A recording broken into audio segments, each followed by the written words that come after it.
The time is currently 10:47. I'm trying to shoot content at 10:47 because I've told myself no slacking this year. If I say I'm going to post one video per week on YouTube, I'm posting one video per week on YouTube. No time for dolly, no time for slacking.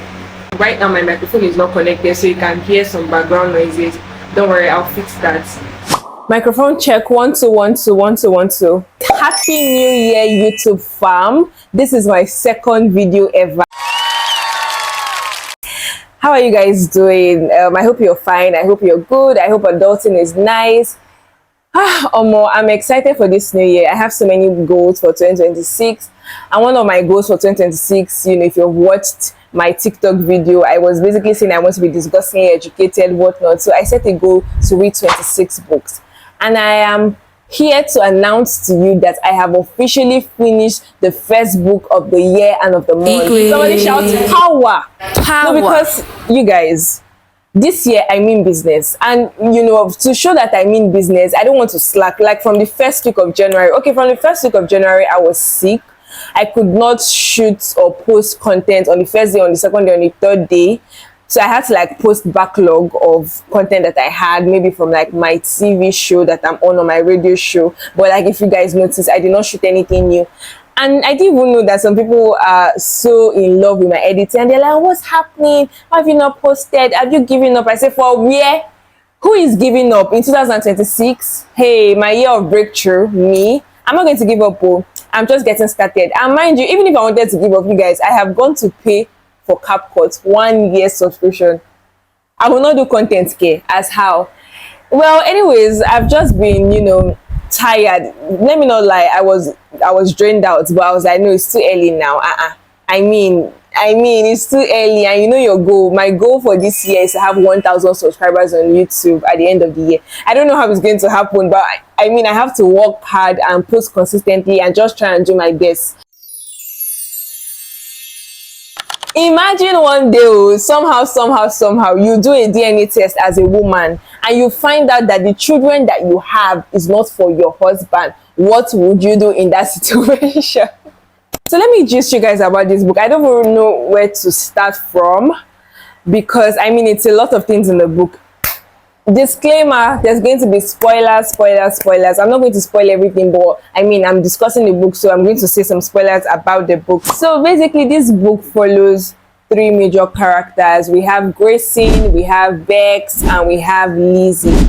Bex is the major character, and the story revolves around her. Then Grayson is her husband, and Lizzie is her, will I say, estranged best friend, because former best friend, because this girl was her best friend throughout college and she just cut her off. So they did not meet till after 15 years. What's that English word though? They reunited after 15 years, yeah.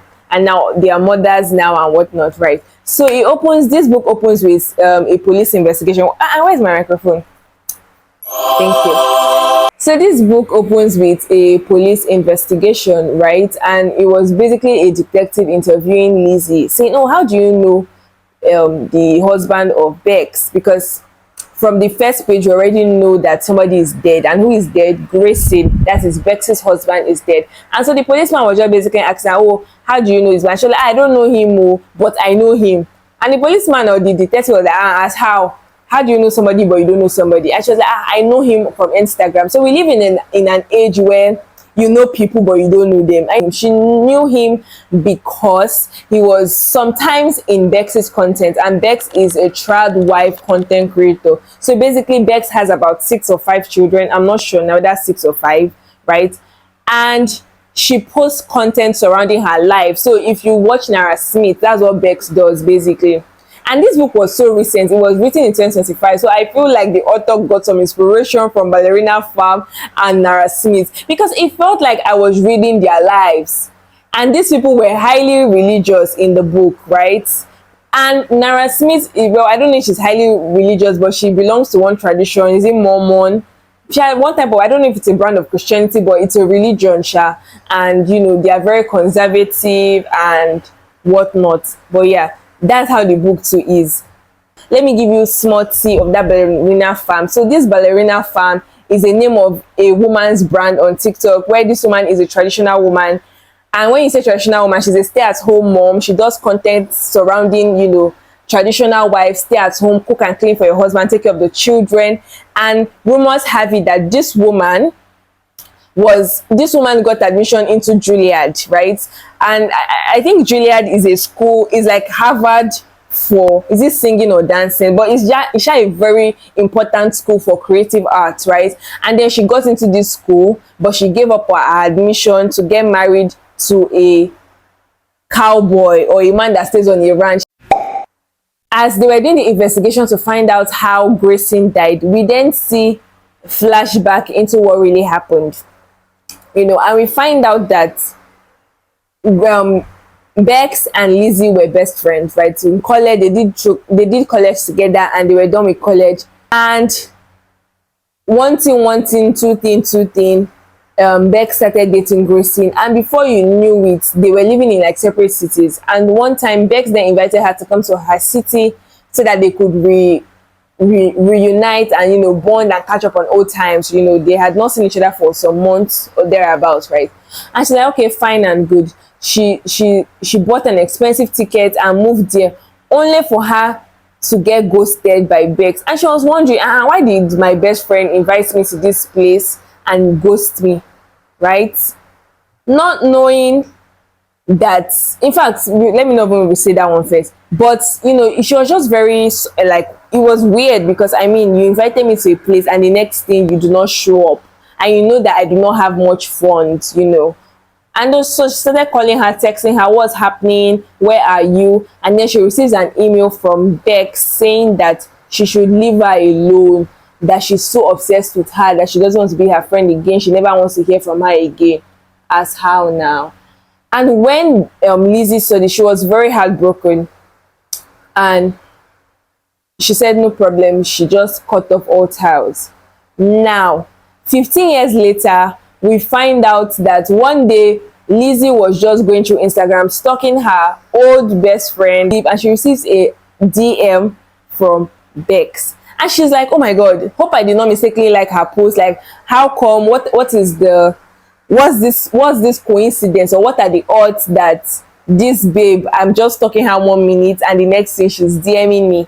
And she's like, oh hi Lizzie, I hope you see this message, how are you, long time, I have a job for you, I know that you work as a journalist. So she basically reached out to her and said, oh, I want you to write a piece on my life. I have some details to tell you, exclusive, mind you.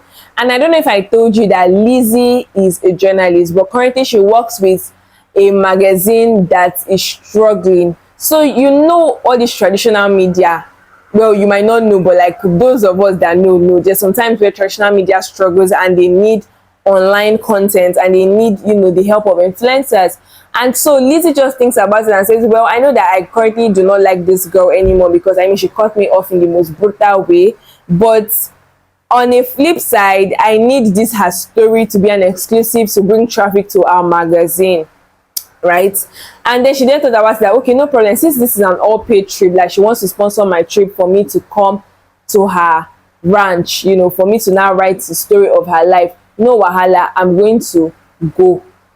And maybe if it comes up, I'm going to ask her that, who do you think you are to just ghost me and then come back 15 years later and now invite me to your house? Do you understand? I demand an explanation. So that was Lizzie's own plan. Lizzie went all the way to San Francisco to write this piece on her former best friend Bex. And when she got there, she saw Bex, and they caught up on old times. Oh, remember this, but that kind of thing where it ended on bad terms and you guys just tried to go around the main thing, the elephant in the room. You're trying to ignore the elephant in the room. That was what was happening. So they were catching up on other things, but they did not speak about what happened, that their friendship jabarood or scattered. This is where it gets interesting, because Lizzie then finds out that her friend or our former friend has a kind of bruise. So we later find out that Grayson has been abusive to Bex for years. Physically abusive, emotionally abusive. He has been cheating on her, and he has been undermining her work.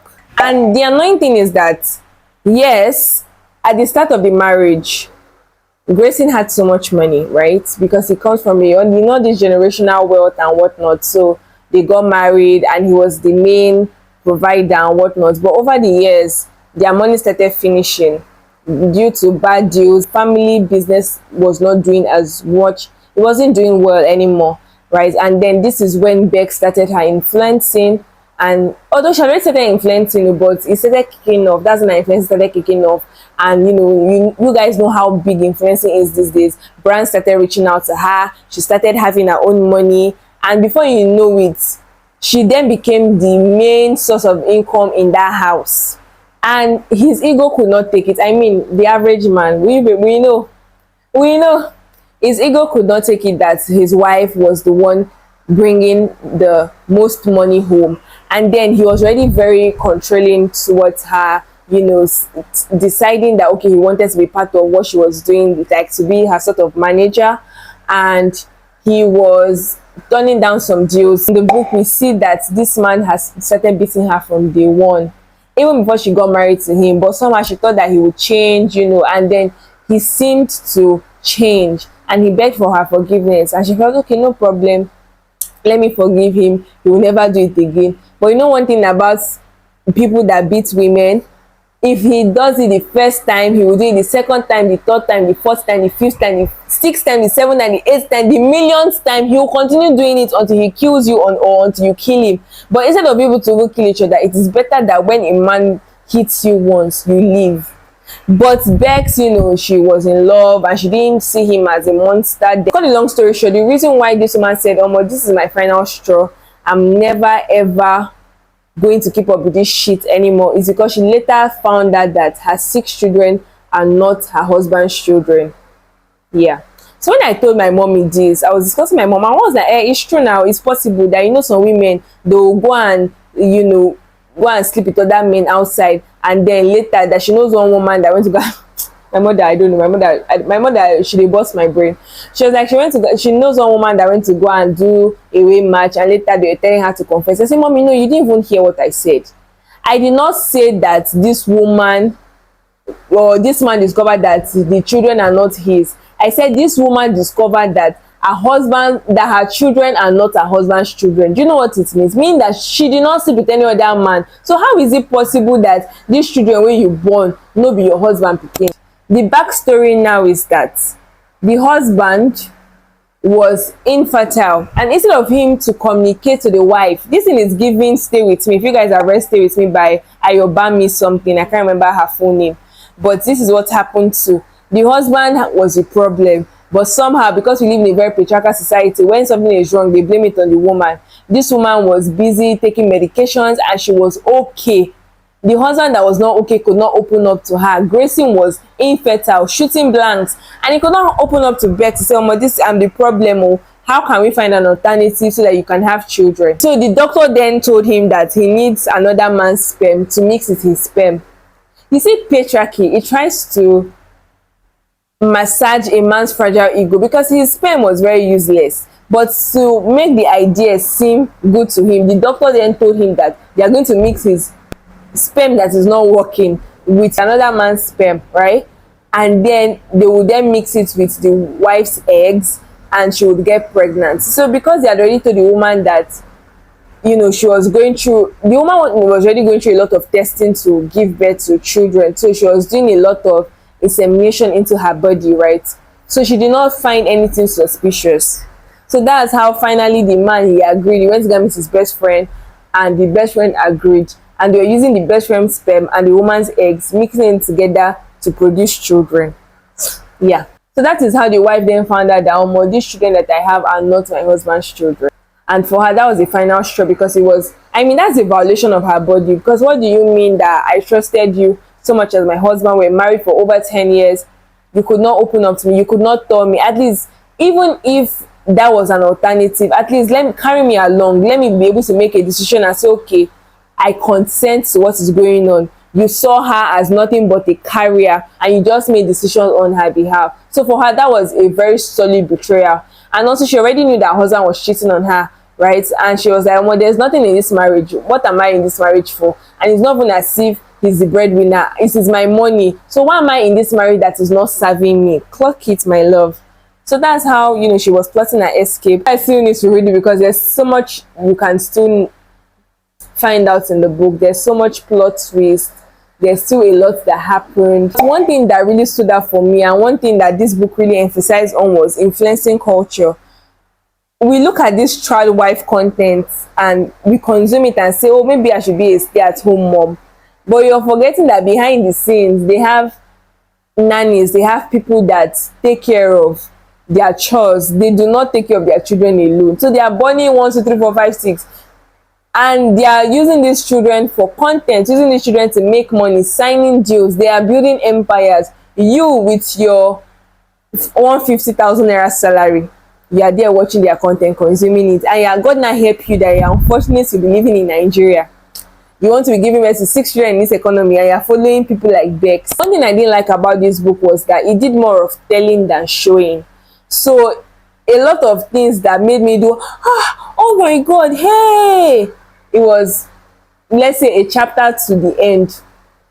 In fact, I even still found out some things in the epilogue. I'm like, this character Veronica, the reason why I'm not going to talk about her, she had so much depth, but her own depth, they did not show us her depth. They only told us her depth. So I don't really even know what to tell you about the Veronica, even if she had a lot of things about her. So maybe you can read the book and find out for yourself. At the beginning, I had so much expectations for the book, but honestly, towards the middle, it just was a drag, and a lot of things that I thought would happen did not happen. They slept on a lot of characters, and at the point, it was just drawing.